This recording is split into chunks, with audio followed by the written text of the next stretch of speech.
صلى الله عليه وسلم.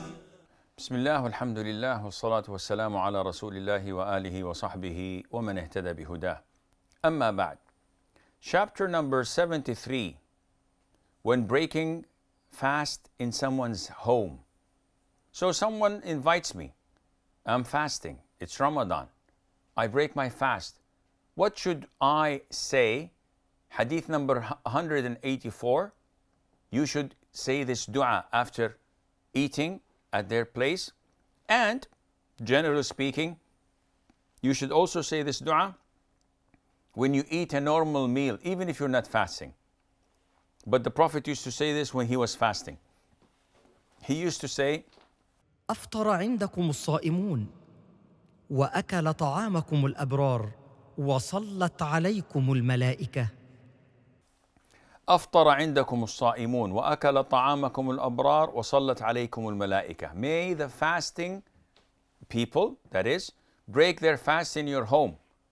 And the host would say, hey, whoa, why would I bring people fasting to break their fast in my home? Akhi, whoever breaks his fast with your food, you get his reward. So this is a great dua, because the more people break their fast in your home, you will get their reward of fasting the whole day just by feeding them. So may the fasting people break their fast in your home, and may the dutiful and pious eat your food. And this is also a good dua, because the Prophet said, ﷺ, do not associate yourself except with believers, and do not let people eat your food except the righteous one. And finally, and may the angels send prayers upon you. Wow. It's just a meal. But when I know that I'm getting this dua, I'd be more encouraged to invite people and to show my generosity, hoping that Allah would answer their du'as. And chapter 74, supplication said by one fasting when presented with food and does not break his fast. And this happens a lot in Hadith 185. إذا دعي أحدكم فليجب فإن كان صائما فليصلي وإن كان مفطرا فليطعم ومعنى فليصلي أي فليدعو. If you are invited to a meal, then answer. If you happen to be fasting, then supplicate for those present. And if you are not fasting, then eat. What does this mean? Every Monday and Thursday, you're used to fasting. Now, you go and someone invites you. You attend. He presents you with the food. If you're not fasting, Bismillah and eat. But if you're fasting, lots of the people say, should I break my fast and eat? And the answer is no. The Prophet tells you to continue to fast, but make dua for those present, for your host, so that you would make them feel good. Though you did not eat their food, at least you compensated them by beautiful words and a nice dua. Chapter 75, when insulted while fasting. What does that mean? It means that we are ordered to restrain ourselves more when we're fasting. Yes, normal conditions, someone insults me, someone wants to pick a fight, I should refrain. But I have to do this more if I'm fasting.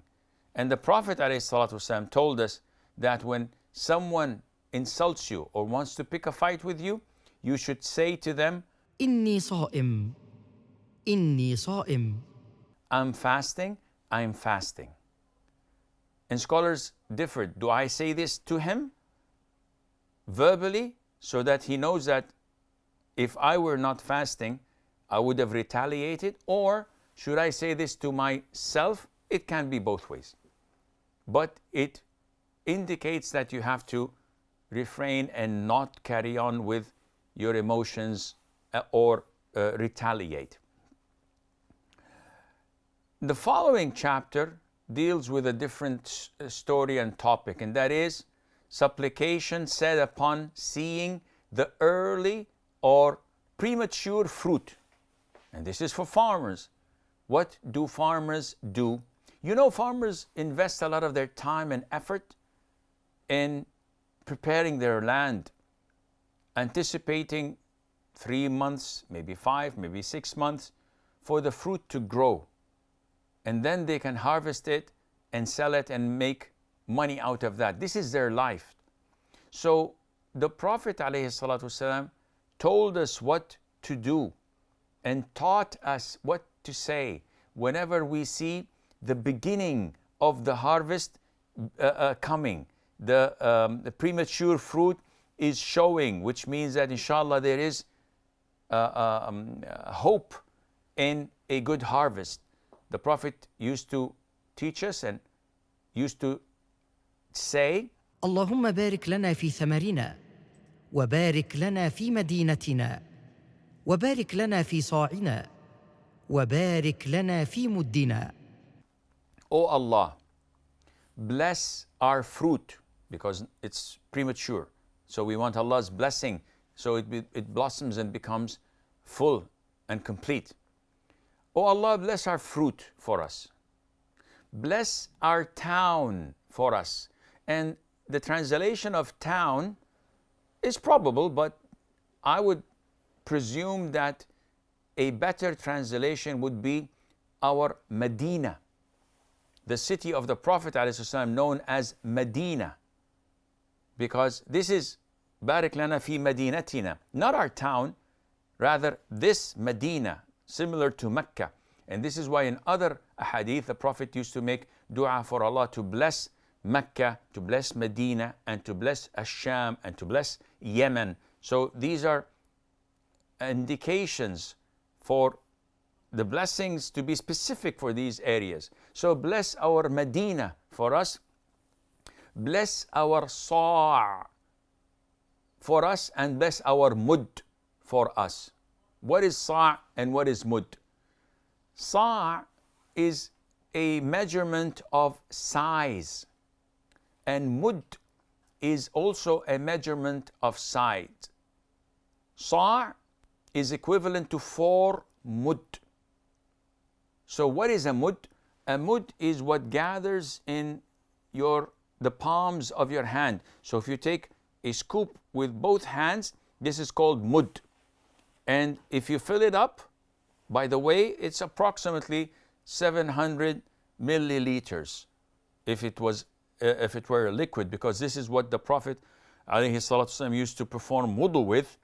And with 4 scoops of that is a sa', the Prophet ﷺ used to perform a total bath. So the Prophet is asking Allah for barakah, for blessing, when he sees this premature fruit, so that Allah would bless the way they weigh their fruits, their grains, their dates, with the mud and with the sa', and when the blessings is there, then everything is fine.